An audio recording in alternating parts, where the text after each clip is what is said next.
주예배 함께 하시는 모든 성도 여러분들을 환영하고 축복합니다. 언제나 주님의 은혜와 자비 가운데 살아가는 우리의 삶을 기뻐하면서 언제나 변함없으신 주님 앞에 나아가는 귀한 예배가 되길 간절히 소망합니다. 함께 사도신경으로 예배를 시작하시겠습니다. 전능하사 천지를 만드신 하나님 아버지를 내가 믿사오며 그 외아들 우리 주 예수 그리스도를 믿사오니 이는 성령으로 잉태하사 동정녀 마리아에게 나시고 본디오 빌라도에게 고난을 받으사 십자가에 못 박혀 죽으시고 장사한 지 사흘 만에 죽은 자 가운데서 다시 살아나시며 하늘에 오르사 전능하신 하나님 우편에 앉아 계시다가 저리로서 산자와 죽은 자를 심판하러 오시리라. 성령을 믿사오며 거룩한 공회와 성도가 서로 교통하는 것과 죄를 사하여 주시는 것과 몸이 다시 사는 것과 영원히 사는 것을 믿사옵나이다. 아멘.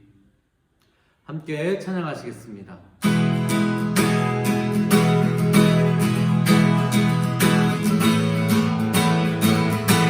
주의 자비가 내려와 주의 자비가 같이 주의 자비가 내려와 나를 돕네. 주의 자비가 내려와 주의 자비가 같이 주의 자비가 내려와 나를 돕네.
날마다 주님 앞에 나아가는 삶이 되기 원합니다.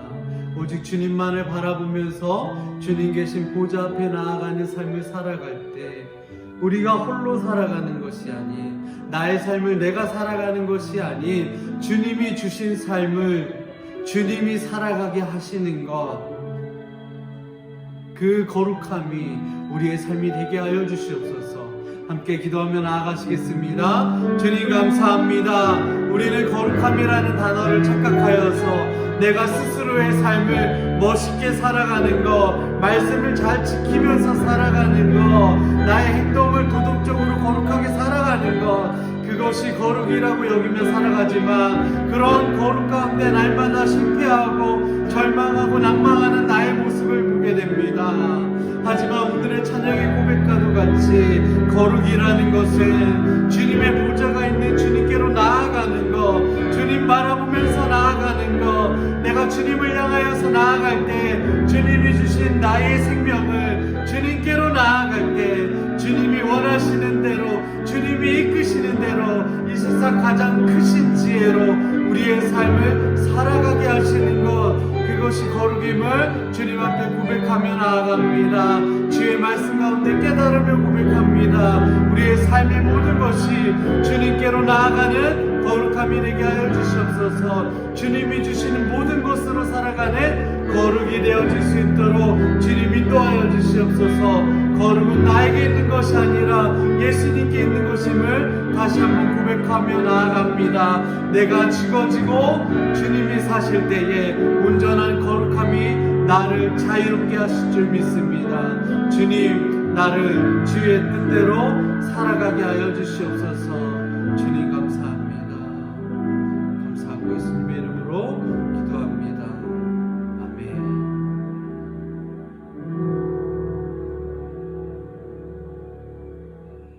오늘 말씀 마태복음 7장 22절로 우리 마지막 29절의 말씀을 함께 나누도록 하겠습니다. 먼저 21절의 말씀, 23절까지의 말씀 보면 우리 주님을 고백하는 것에 대한 말씀의 내용이 되겠습니다. 21절에 나더러 주여 주여 하는 자마다 다 천국에 들어갈 것이 아니요, 주여 주여 한다고 해서 다 우리가 천국에 들어갈 수는 없다는 것이죠. 즉 그것은 주여 주여 한다는 그 고백만 가지고 진정한 믿음의 사람이라 그렇게 볼 수는 없다는 것입니다. 즉 고백만 가지고서는 그가 정말 구원 받았는지, 그가 정말 진정한 믿음의 사람인지를 판단할 수는 없다는 것입니다. 그것이 그 증거가 될 수 없다는 것이죠. 고백만 가지고서는. 왜냐하면은 고백은 하지만 또 그 행동은 다를 수가 있기 때문에, 또 고백을 하지만 그래서 그 고백이 그냥 입술로만 되어지는 고백이고 마음으로부터 나오는 진정한 고백이 아닐 수도 있기 때문이라는 것이죠. 고백을 한 대로 정말 진정한 고백에 따르는 참된 행함이 있어야 그것이 진정한 고백이 되는 것이고, 그것이 진정한 믿음의 사람으로 증거되는 고백이 되고 천국으로 인도하는 그런 고백이 된다는 그런 말씀이 되겠습니다. 22절 말씀에 보면은 고백을 하지만 행함이 따르지 않는, 고백에 걸맞는 진정한 행함이 따르지 않는, 어떻게 보면 거짓 고백에 대한 경우를 예로 들고 있죠. 그날에 많은 사람 나더러 이르되 주여 주 우리가 주의 이름을 선지한 노릇을 하고 귀신을 쫓아내고 많은 권능을 행하였다는 것입니다. 근데 예수님은 그런 사람들에 대해서 내가 너희를 도무지 알지 못하니 불법을 행하는 자들아 다 내게서 떠나가라, 그렇게 말씀합니다. 주님의 이름으로 선지자 노릇도 하고 권능도 많이 베풀고 귀신도 쫓아내고 했는데 그것은 다 불법을 행하는 그러한 모습이었다는 것이죠. 이 불법이라는 말은 무법이라는 그런 뜻인데요. 법이 없다는 것입니다. 법이 없는 상태에서 행한 모든 것을 말하는 것입니다. 법이라는 것은 하나님의 말씀이죠. 하나님의 진리의 말씀. 그 말씀과는 상관이 없이 자기의 어떤 생각, 자기 어떤 목적대로 행한 모든 것은 다 그것은 불법이고 또 죄악이 된다는 것입니다. 우리는 이 말씀을 보면서 오늘도 우리가 주님을 입술로 고백을 합니다. 그러나 우리의 고백이 정말 진정한 고백이 되기 위한 행함이 뒷받침되고 있는가를 한번 깊이 생각해 봐야 되는 것이죠. 정말 우리는 고백에 올맞는 실천이 있어야 될 줄 압니다. 이걸 우리가 판단할 수 있는 한 가지 좋은 기준이 있다고 하면 나는 정말 하나님을 위하는 또 하나님 앞에 쓰임받는 대로 그렇게 살아가는가, 아니면 하나님을 어떻게 보면 이용을 해가지고 내 인간의 어떤 생각과 주장과 목적을 이루고 하는 그런 모습은 없는가. 항상 이것을 우리가 좀 생각해 보면서 신앙생활을 하면 우리 고백에 맞는 진정한 신앙인의 삶을 이루가게 될 줄 압니다. 행함에 따르는 모든 결과에 그 하나님 무서운 심판이 있다는 것을 여기 또 주님께서 말씀하고 있습니다. 그래서 24절의 말씀에 보면 그러므로 누구든지 나의 이 말을 듣고 행하는 자는 그 집을 반석에 지은 지혜로운 사람 같으리니. 이제 24절 이하의 내용 어떻게 보면은 이제까지 5장부터 7장까지의 모든 이 산상수훈의 이 내용을 결론 내는 그러한 부분이라고 이제 볼 수가 있겠습니다. 산상수훈의 모든 예수님의 그 가르침의 말씀대로 행하는 자가 반석 위에 지은 지혜로운 사람 같다는 것이죠. 반석 위에 지은 집은 비가 내리고 창수가 나고 바람이 불어도 결코 무너지지 않는 것입니다. 그러나 주님의 말씀을 듣고도 행하지 않는 사람들은 모래 위에 집을 짓는 어리석은 사람 같다는 것이죠. 비가 오고 창수가 나고 바람이 불으면 결코 집은 무너지고 말게 된다는 것입니다. 결국 그들의 모든 그동안의 믿음의 삶이 다 헛된 수고가 될 뿐이라는 것이죠. 그 하나님의 심판을 받고 마는 것이기 때문에. 우리 24절 다시 말씀하면 그러므로 누구든지 이 말을 듣고 행하는 자는 반석 위에 지은 지혜로운 사람 같다 라는 이 말씀을 보면서 우리가 늘 산상수훈의 말씀도 그렇고 우리 하나님 말씀을 대할 때마다 이 듣는 것이 참 우선적으로 중요하다는 사실을 다시 한번 깨닫게 됩니다. 물론 우리가 말씀을 다 듣지요. 정말 우리가 들을 길을 가지고 듣느냐, 이게 참 중요한 것이지 않겠습니까? 우선 말씀을 진리의 말씀으로 우리가 인정을 하고 이 말씀을 우리 잘 듣도록 해야 할 것입니다. 그리고 말씀을 우리 마음으로부터 듣도록 해야 되는 것이죠. 산상수훈의 모든 말씀은 정말 제자의 삶에 지침서지 않겠습니까? 하나님 나라의 백성들이 지켜야 될 그런 진리의 말씀. 결국 우리를 영생의 길로 인도하고 영생의 문으로 들어가게 하는 말씀인 것입니다.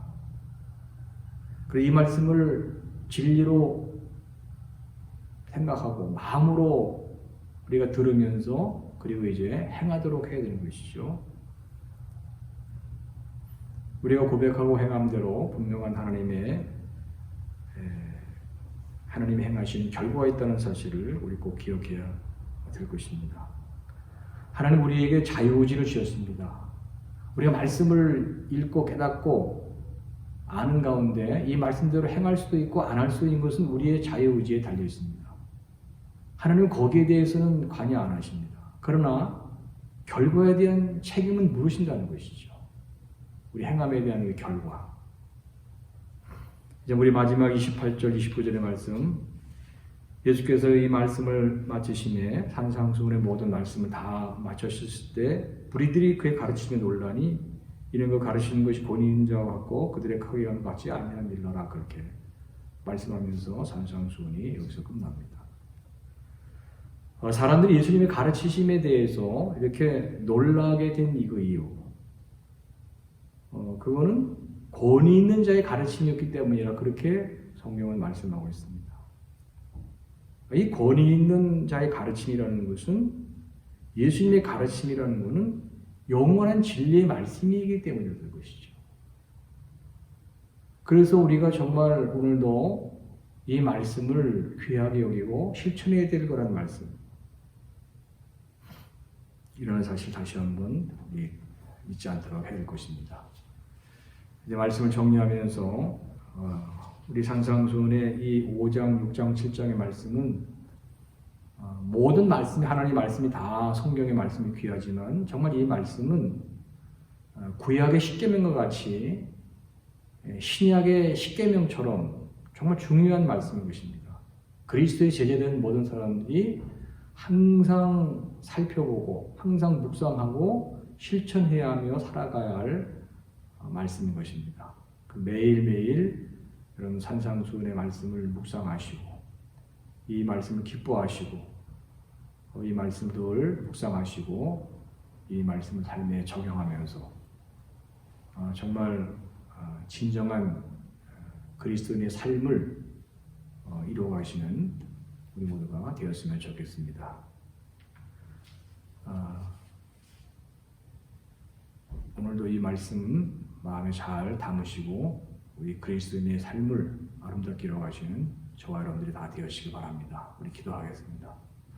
존귀하신 하나님, 예수님의 가르치심의 이 말씀들을 우리가 참으로 귀하게 우리 마음으로 받게 하시고 이 말씀을 사랑하고 이 말씀을 묵상하면서 이 삶 속에 적용해 정말 이 시대에 주님의 제자의 삶이 어떠한 것인가를 하나님 앞에 보여드리고 또 세상에 증거하며 나 자신이 그러한 삶을 통해서 우리 하나님의 자녀로서의 아름다운 삶을 살아가게 하여 주시옵소서.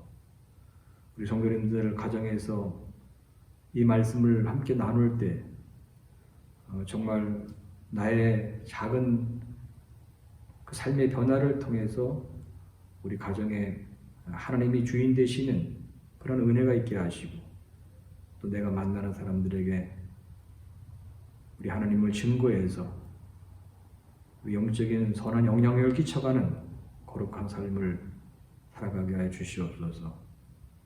또 모든 것을 다 주님께 맡겨오며 예수님의 이름으로 기도하옵나이다. 아멘. 하늘에 계신 우리 아버지의 이름이 거룩히 여김을 받으시오며 나라가 임하시오며 뜻이 하늘에서 이루어진 것 같이 땅에서도 이루어지이다. 오늘 우리에게 영할 양식을 주시옵고 우리가 우리에게 지지은 자를 사하여 준 것 같이 우리 죄를 사하여 주시옵고 우리를 시험에 들게 하지 마시옵고 다만 악에서 구하시옵소서. 나라와 권세와 영광의 아버지께 영원히 있사옵나이다. 아멘.